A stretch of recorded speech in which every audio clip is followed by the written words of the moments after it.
exploring today is child's pose. It seems to be one of the easiest postures that we can do, and yet there is so much depth available within child's pose. And there are also so many variations that you can do to support which particular area of your body you need to open or you need to strengthen. So generally when I'm going into child's pose, I will start on my knees, just being really aware of my foundation. So my feet are going straight back. I'm aware of all 10 toenails, grounding. Then I'll just begin that process of connecting to my breath. So I'll start to become aware of my inhale and my exhale.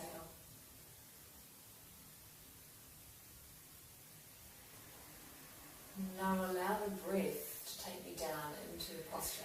So nothing happens until the breath initiates the movement. And as you exhale, it allows me to begin to surrender down into child. So I'm really aware of my pelvis rotating over the top of my femur bones, creating as much length and space in the joint as possible. And I can take time. I will take maybe 10 breaths or so, breathing my way down into child. Really feeling, already I'm beginning to feel an opening here through the left side.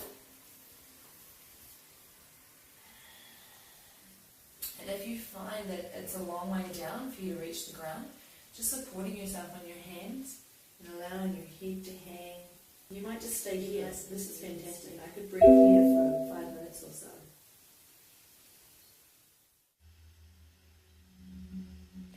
As you breathe, just feeling that breath reaching all the way down into your tailbone, letting the inhale rise up the spine, lengthening you out. And that length will start to take you into an extended child variation. So where your arms might go right to the top of the mat. Being aware of creating space in your shoulder joints and freedom through the neck. And then as you adjust to that new position, there is a settling in. As you exhale, becoming aware of the places where you're touching the ground. So fingers are spread and palms are flat.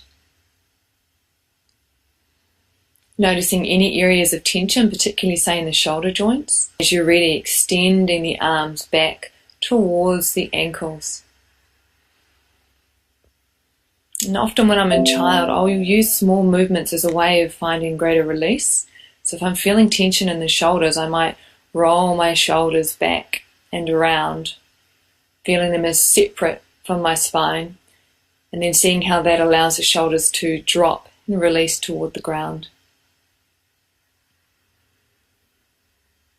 And in the same way, I might shift my pelvis from left to right. I might do a little wiggle or exhale over to one side before inhaling back to center and then exhaling over to the other side. And this allows me to begin to surrender through the hips where I might have been holding tension. And it creates greater length through the side body as well. So you don't have to stay still in the posture. You can allow the breath to guide you into small movements. Any place where you're feeling tension, using those small movements can be a really good way of releasing the tension that's there.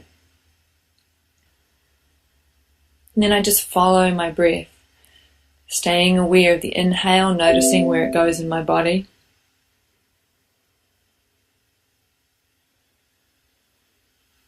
And then eventually that breath will begin to take me into another variation. So in this one, I'm turning my hands palm face up and just doing some pulsation through the thoracic spine.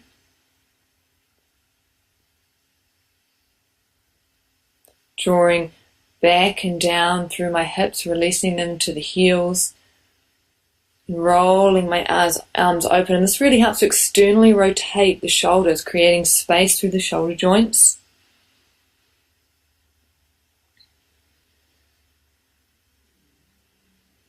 So in this way, I explore within the body of the posture.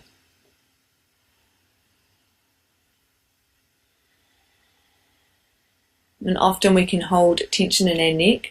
So sometimes it can help to turn your head from side to side or lift the head up and then release it back down. So from child's pose, we can move toward a half downward dog, extending our hands towards the top of the mat, lifting our hips up above our knees, lengthening the whole spine.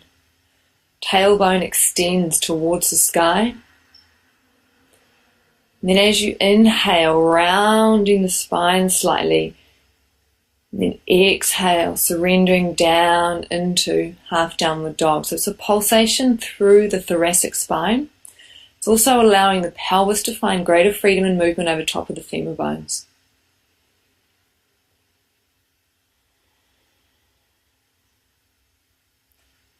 And this could be a really good one just to turn the head from one side and then to the other side, feeling the intensification, it's a good word, huh? Intensification of the stretch, of the opening through one shoulder, through one armpit, and then through the other. And all the way through the process, first I'm allowing my breath to lead, then I move.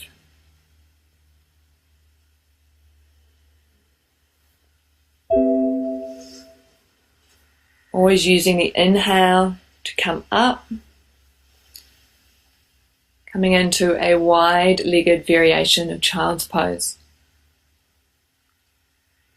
And this just moving the hips softly side to side, lengthening the spine out. And I'm always active through the arms, through the hands. So there's a connection, a line of energy that's been drawn here from shoulders, through elbows, wrists, and into the hands. So while it looks like a passive posture, you are still really present in all aspects of your body. Your hands, you can feel your hands touching the ground. Breathing into the experience, allowing the hips to drop down to the heels. And then using an inhale to come up a little bit, resting on your forearms, on the elbows, releasing the head down.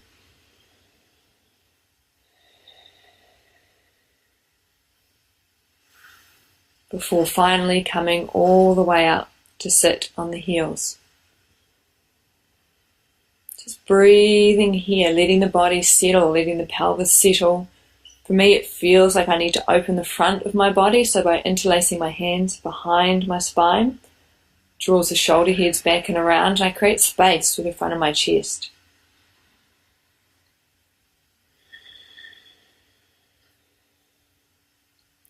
Feeling the breath, experimenting with the neck, just a joyful exploration of what is. You keep going. But that's just a demonstration of how having an intention of addressing an emotional need and starting in that place of just centering. Child's pose is also sometimes called wisdom pose because it really allows us to come into ourselves and to begin to access that infinite wisdom that lives inside every single one of us. And then from that space you can see how child's pose naturally unfolded through a few other postures, and then I find myself back up here and then ready to go on to the next stage of my practice.